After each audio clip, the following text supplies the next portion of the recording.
guys, Billy here with Good Breeze, here with Eric, who works with North, and we're going to discuss our first time, well, my first time with Parawing. We were out on the North Ranger the other day and kind of go through just kind of first experiences, maybe some tips and tricks that might help any first timers, and what I was surprised about and what wasn't surprised about, and kind of go through things like that. And so it was my first day.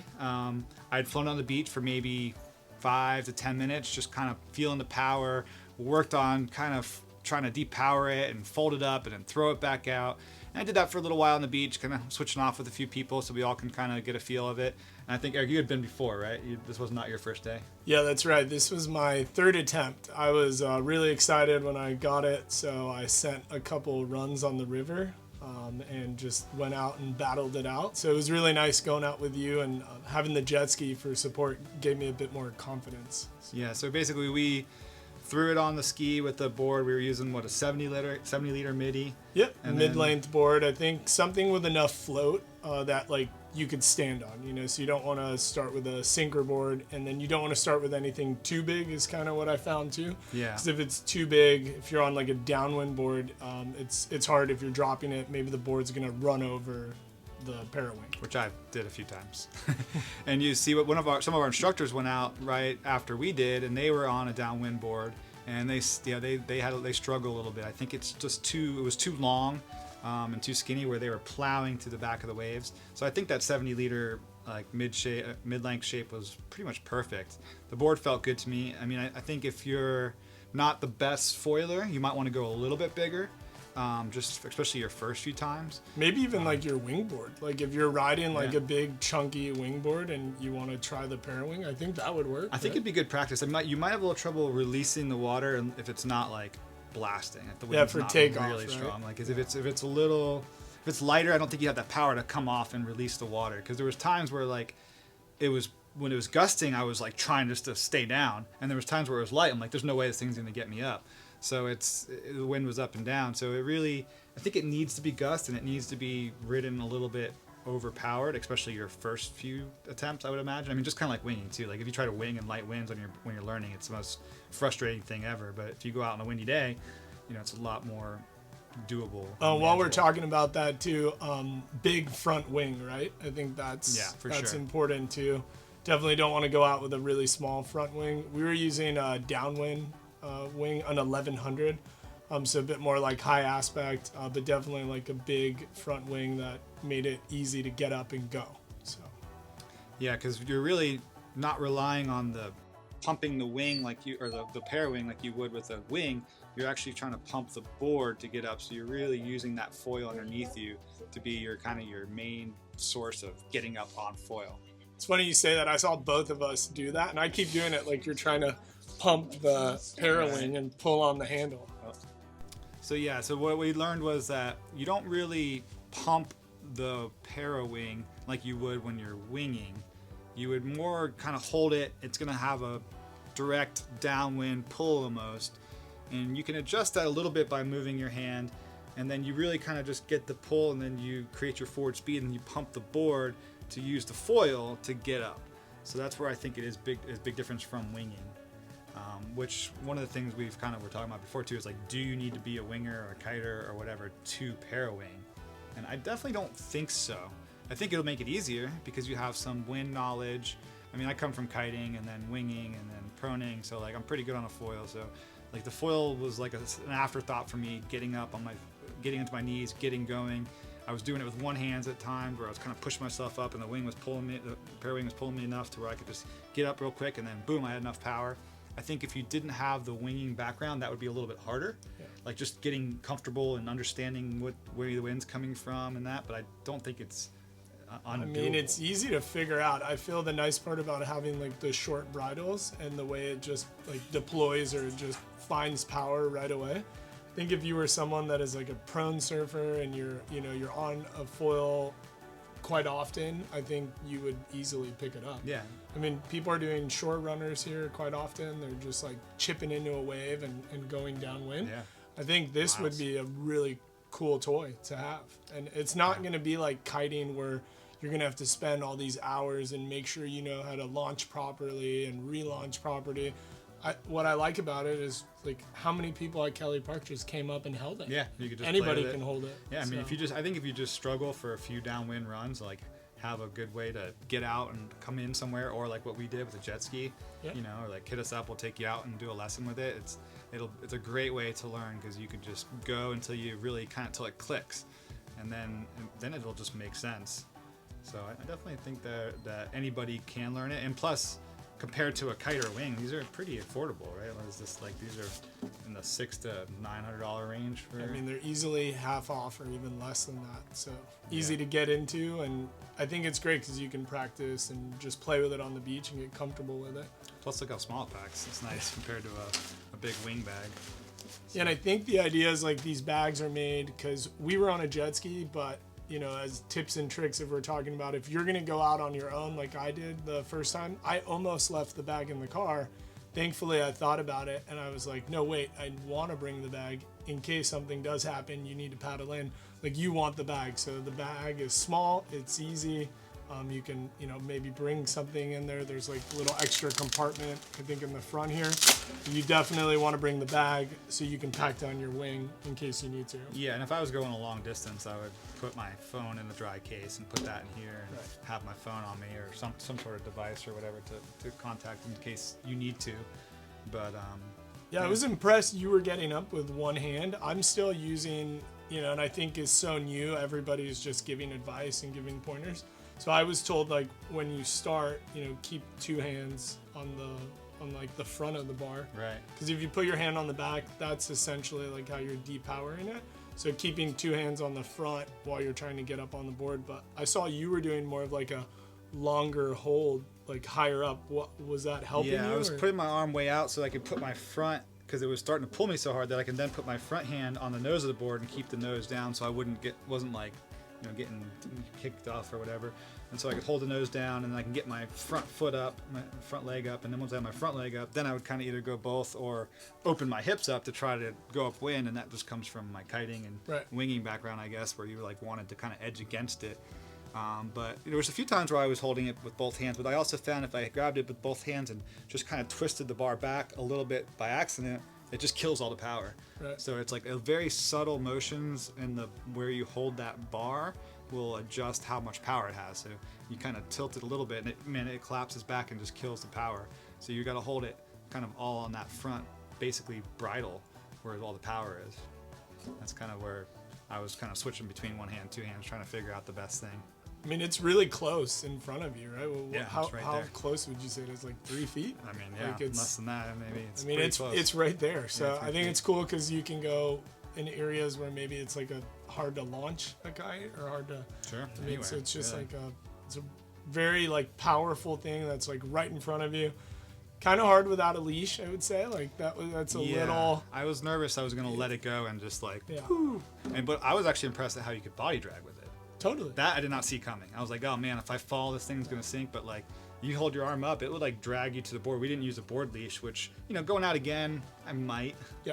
No, I Especially if think you weren't leash is there. good if Yeah. you don't have a ski. Definitely wear a leash. I think Yeah. we only did no leash because I knew we had the ski. But yeah, there's a couple times the board took off and I was able to like catch up to it. I was even doing like a one-arm paddle with it while it was pulling me, and I was really impressed with that. As long as you kept it above the water, which, I mean, then we can get into like what happens when you crash it and make a mess or run over it with the foil like I did. Yeah.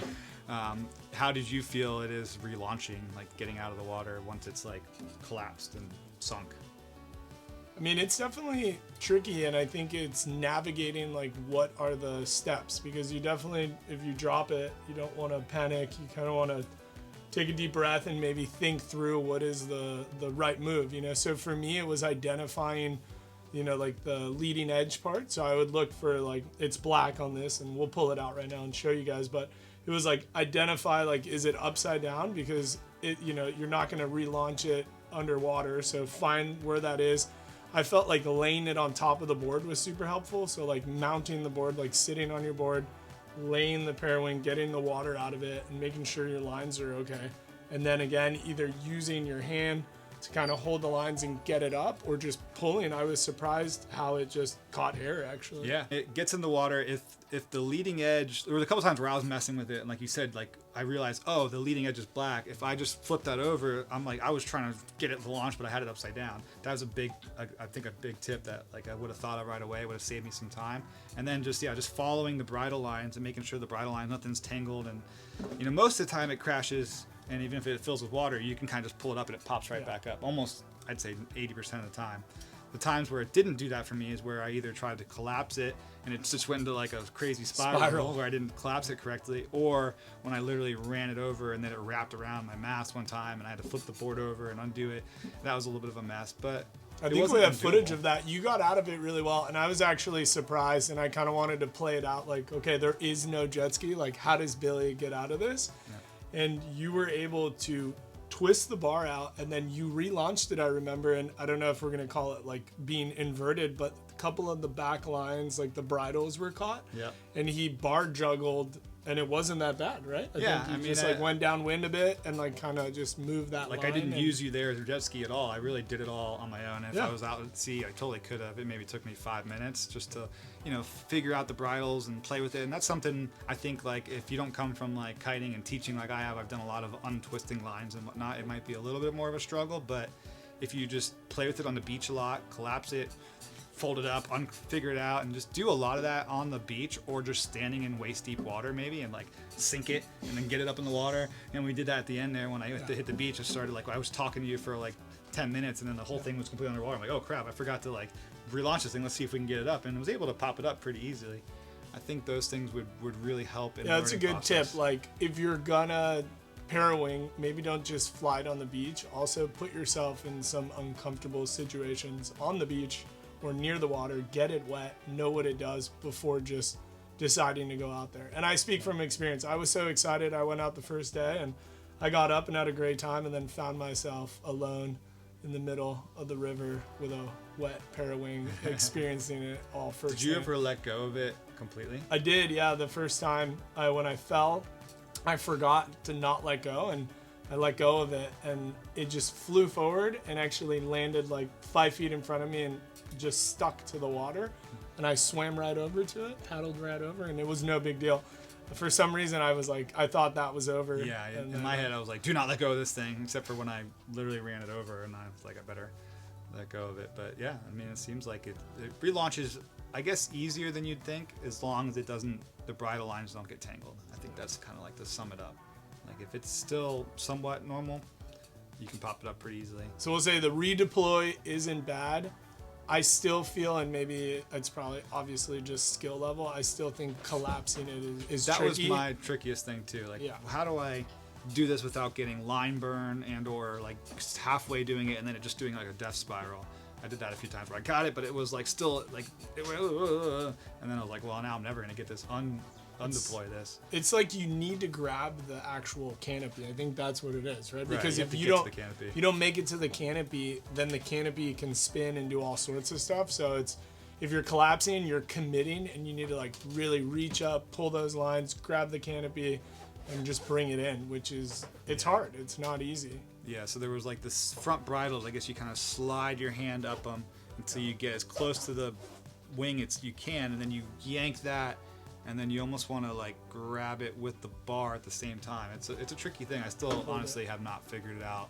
And on Nords, I think they have like a tab, and you can grab that tab, but you're still not grabbing. So it's like, I guess you could grab the tab and then grab the canopy, but I think overall it's like grab the canopy. And more I'm seeing people, because I'm really excited about it, I'm like researching online. It sounds like a lot of people are just like holding it. They're not fully packing it down. So I think we're a long way from like stashing it. Yeah, I mean, it'd be nice to stash it because it feels silly pumping and flailing this wing, and I've watched videos of people doing it and they're holding it, and it definitely doesn't look ideal. So ideally you'd want to be able to get to where you can just kind of stash and pack it up and then pull it out if you need to. But I mean, I'm a little ways from there, but I could see getting it, especially if you have a real swell, like we're riding little ankle, knee high river swell. I think if you're out in the ocean where it's like, okay, I have a real ocean swell, I'm up, I'm riding this, I'm comfortable, I have time to like, okay, collapse it, okay, like I'm riding the swell, I can pack this up, put it away. I think I would be able to way more comfortable doing that type of stuff. And like Yeah, having time, because we don't really have time here. Once you get up on a little river bump, you're already like trying to find the next bit of energy to stay on full. You gotta stay focused and go from bump to bump, and yeah, it's definitely a different thing than riding out in the ocean. I'm super excited about it. Are you excited? I think Parawing is cool. I think it's fun. It's different. It's exciting. I want to do more of it. My question that I'm thinking about for myself is, when am I going to do it versus winging versus proning versus downwinding versus kiting? It's hard. There's so many fun sports out there. But I could see, like, if I were in Hood River in the gorge, like, all day, because you get out there, get up. If I could depower it and then do a little downwinder and then pop back up and go upwind a little bit, then I think that would be ideal. Because winging out there is awesome, but like when you're riding the swell, you kind of want that wing to go away. So I really do see it for a place like that. I could see it for a place where there's big offshore swell and you have an easy out to get to it. Like there's not a big shore pound, for instance, and you can just get out and then ride the swell in. You know, here with our beach breaks, I think about how I would get out. I guess I would almost just put it on my back, paddle out through the swell, and then once I get out past the swell, just kind of throw it up, and you know that's something I definitely want to try. I think I'd be excited for that. We're gonna try. Yeah, it's happening. I think the river is gonna be a perfect like playground for training, like getting confident and feeling good and knowing how the Parawing goes. But I think as soon as we have a nice, like, not a real big swell, but maybe enough, we should give it a go. Nice shore wind. I also think, like, so I've been doing foil drive downwinders, which I think is really fun too. I started doing them in Puerto Rico, and I've done 2 here. I think bringing the Parawing would make me feel better in case something went wrong with the foil drive, and I'm like out there by myself. Yeah. Because if, I don't know, the battery stops or I lose my controller, and then now I have the Parawing, and it's windy. Because you could even if you don't have enough wind to get up, you can always kind of like literally body drag or like drag yourself in. Sit on the board and sail it in, right? Yeah. So I don't know. I think we're at this like really new point of Parawing, and it's early on. I'm excited to see how it keeps developing it, and we're just gonna figure out where it fits into all the other water sport activities we like doing, when and where. I think will be the key. Awesome, man. Well, thanks for letting me use it, and I'm excited to get ours in stock. And yeah, I mean, I think Eric will give us a little rundown on the Parawing itself, and we'll kind of walk through bits and pieces of it, and hopefully we can show you some of the footage from my first attempt. Thanks for watching. Thanks. Wow. I don't want to do that again. All right, so we have the North Ranger Parawing. So it comes in this nice bag, and it is not fully waterproof, but it is water resistant. So you can, tighten it down and close it. The idea is you bring it with you, so you can either stow your Parawing when you're up and riding, or maybe you want to keep some other items in it. It's got a nice pocket here. You can put water, put your phone. It's got this other clip, which I enjoy using, which kind of goes over your chest right here on the strap, like you would have on many bags. So you can clip it, and it's comfortable that way. Clip it on here. But let's go ahead and pull out the Parawing, and we'll just talk a little bit about it and what are some interesting things about the North Ranger Parawing. So we'll start off first. This bar is super light. It's a carbon bar, and it's not too long. It's long enough that, like Billy and I were talking about in the video, you could put 2 hands comfortably here for starting. And again, it's just really light, really easy to hold. It's like a nice grip, doesn't feel too rough on my hands. It turns real easy. So we've got that. And one thing about the bridles and the lines is they're using Dyneema lines, so real light, which is important. Again, you're trying to have a balance of a lightweight canopy, light lines, and then you still want it to be durable. So finding that can be tricky. You're either giving up one thing for the other. So I think North's done a good job of kind of balancing both. So when we kind of pull out the Parawing here, we had it ready for deployment. So this is kind of what the canopy looks like. And again, we were talking about in the video, pretty easy to see the black leading edge. And we were trying to show here, like, once you get some wind in it, it kind of catches air and inflates quite easily. But yeah, real simple. The lines themselves are short, as we were talking about, and I'm actually gonna hold it up here and and give you an idea. But yeah, that's not too far in front of you. I would say 3 to 4 feet in front of you. And the bridles, real light, not too many bridles, keeping it really simple. And it's just really light. This whole thing just feels like you're really not holding anything. And I think that's the idea with the Parawing. And yeah, I think that's pretty much it. I would say the last thing is the construction. You know, people are using different stitching methods. I think, you know, finding a stitching method that allows you to actually have less bridles is probably going to be better. And that's what we're going for. So finding the mix of not too heavy, light enough, easy to deploy, and good light bridles and lines, and a carbon fiber handle, and a crazy little bag to tuck it away. The Parawing, here it is. Where are we going with it? Where are we going?